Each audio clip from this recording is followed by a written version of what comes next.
Hey everybody, it's Chris Cameron here, and I had some thoughts that I wanted to share with you. And if you're liking my videos, if they're helpful to you, if you would press the like button, I'd appreciate it. If you really tend to want to see all of them, you can subscribe. It'll show you below where to do that. Anyway, today I wanted to talk to you about now. And again, this is a simple concept some people don't think about, but I've done some reading on it, and it's really helped me. And when we think about time, we have the past, we have the present, and we have the future.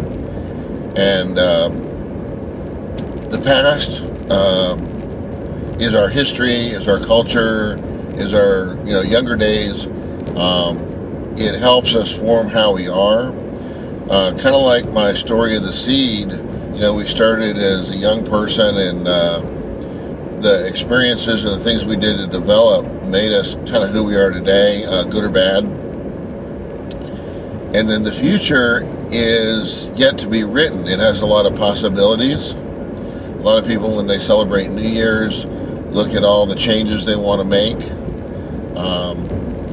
But what's interesting is we're pretty intelligent creatures, and on New Year's resolutions, I don't know if you've heard, but most of the New Year's resolutions that people make, they don't accomplish.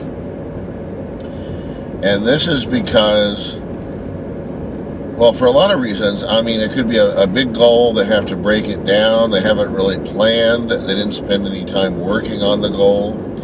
It could be and I think the big one is probably that people are used to how they acted yesterday.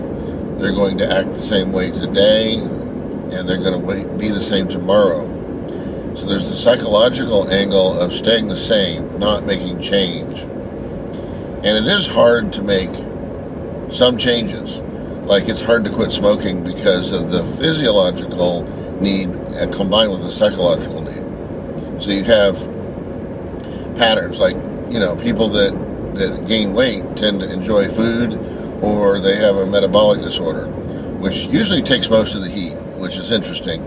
Nobody forced them to eat. We live in abundance in this country. Snack foods and bad foods are highly available, which they wouldn't be in the natural world, but that's a kind of a separate topic. So we live in the now, and people that make New Year's resolutions often don't fulfill those resolutions. But it's still nice to plan ahead. Sometimes that is the only time that some people plan anything. Anyway, continuing with the past, the present, and the future, is there's something that goes along with that.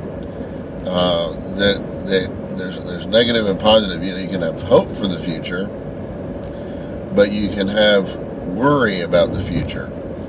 And worry about the future is really disruptive and destructive. You think, oh, I'll worry about you, like it's a good wish. When you go away on your little trip, I'm going to worry about you. Being aware of that and having concern is one thing, but worrying, which is, people worry about a lot of stuff. And it turns out that worrying about things we've worried about, somebody did a study on it, and approximately 90% of it never came true. So there you have something that's stressful, that's destructive, that occupies your thoughts, that's negative, that's not fun, you're not enjoying life, you're often hurting yourself physically. People can worry themselves into poor health. So worry is pretty much useless. It's not going to change the outcome. Some people, when another family member leaves, and it's kind of just an expression, but take it literally, oh, be careful. That's like a coverall shotgun approach to safety, and it may raise the awareness of a young person to not pay attention to life, that there's an adult around to pick up the pieces or to direct me away from danger, but now I'm in charge. Basically, you're in charge, so if you make a bad decision, bad things might happen. But really, as far as a directive or informative statement, the statement "be careful" is useless because it covers everything. It doesn't give you anything specifically to do. You know, like don't forget to call in at 10 o'clock, you know, or don't forget to pick up so-and-so, or don't forget to do a certain action that you would be required to do to make the trip successful and to make it possibly safe. So we have things in the future that we all worry. It's something you have to work on. It's not something you can say, well, I'm done worrying. Yeah, you know, Chris Cameron said it's a waste of time and I'm hurting myself, so no worries for me. And, you know, you have that expression, no worries. It just, you want to put these things in perspective and make sure that you are not wasting your time and things of that nature.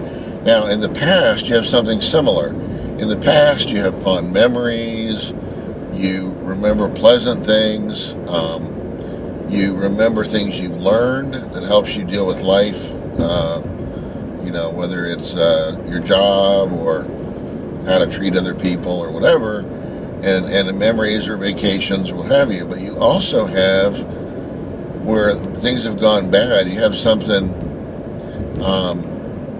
called guilt.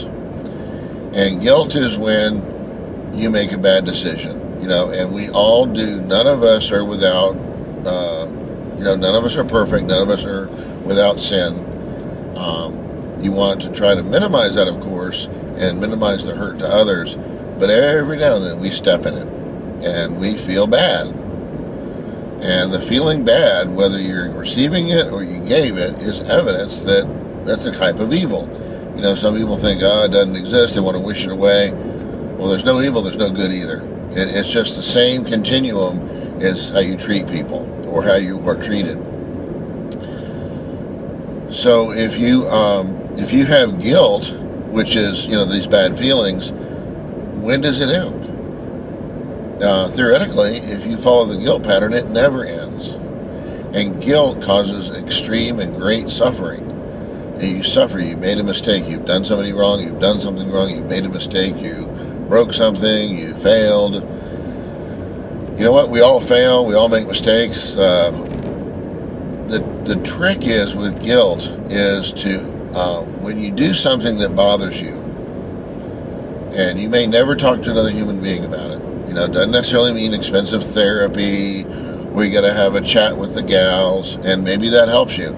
But often little things, if you simply review them in your mind, you can do better next time. And just the fact of going over it, like I interact with people all the time, and every now and then, and I'm getting better at it with age and practice, but I still make mistakes. I say things I ought not to have said. I hurt people's feelings, or say information I'm not supposed to say, and you can't take it back. Now the person knows something they're not supposed to know. All you can think about is, how could I do better next time? Like, I could have done this instead of that. And what's surprising about that is that, yes, I still remember I did that, and I still feel bad about it, but I feel better. I like wash it clean in my mind. And some religions talk about this. In other words, forgiving yourself, learning how to do it better. That's the key, not doing it again and again and treating people bad, but improving yourself with every interaction or every instance or every situation. Look at how you can do better. Anyway, that's my thought. So that's the only time you can take action is now. And so now you can go and apologize. Like sometimes if I step in it, I'll immediately go and apologize, which sounds weird. You know, it's like I got to be mad about it because I didn't think it was fair either. But whoever's fault it was in the conflict, if I apologize right away, it really lightens the air because they know that I didn't have ill intent, that I made a mistake. Chris Cameron, if you press the like button, if you like it, I appreciate it. And thank you so much for watching. I enjoy making these and passing information along. Thanks for watching. Hey, Chris Cameron here, and